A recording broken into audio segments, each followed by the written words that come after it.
AGRI candidate certificate verification and list and schedule எப்போ வரும் அப்படின்னு சொல்லி கேட்டிருந்தீங்க. ஸோ மண்டே வரும் அப்படின்னு வெயிட் பண்ணிட்டு இருந்தோம் இல்லையா.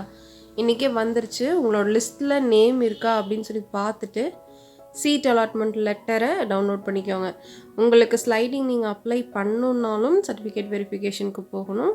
ஸ்லைடிங் வேணாம், எனக்கு வந்துட்டு இந்த காலேஜே போதும், நான் இந்த காலேஜே ஜாயின் பண்ணுறேன் அப்படிங்கிற ஒரு தாட்டில் இருந்தீங்கன்னாலும் நீங்கள் சர்டிஃபிகேட் வெரிஃபிகேஷன் கண்டிப்பாக அட்டன் பண்ணி தான் ஆகணும். எங்கே சர்டிஃபிகேட் வெரிஃபிகேஷன் அட்டன் பண்ணணும் அப்படின்னா கோயம்புத்தூரில் தான். ஸோ உங்களுக்கு அண்ணா ஆடிட்டோரியமில் நடக்குது. அங்கே போய் நீங்கள் சர்டிஃபிகேட் வெரிஃபிகேஷன் பண்ணணும். Original documents must. அப்படி இல்லை நான் வேறு காலேஜில் ஜாயின் பண்ணியிருக்கேன் ஏற்கனவே அப்படிங்கும்போது போனஃபைட் சர்டிஃபிகேட் சப்மிட் பண்ணணும். அது மஸ்ட். ஓகேவா. அட்மிஷன் ஃபீஸ் ஸ்டேட்டஸ், அதுக்கப்புறம் உங்களோட community, certificate name, application number, counselling fees status, இது எல்லாமே இருக்கும். சீட் அலாட்மெண்ட் லெட்டரை பிரிண்ட் அவுட் எடுத்துகிட்டு போகணும், அதுவும் மஸ்ட்டு. இதை பார்த்துக்கோங்க. ஓகேவா. இதை டிஸ்பிளே பண்ணியிருக்கேன். And then you have been provisionally allotted for the following course and college based on your preference and rank அப்படிங்கிறதும் நீங்கள் புரிஞ்சுக்கணும்.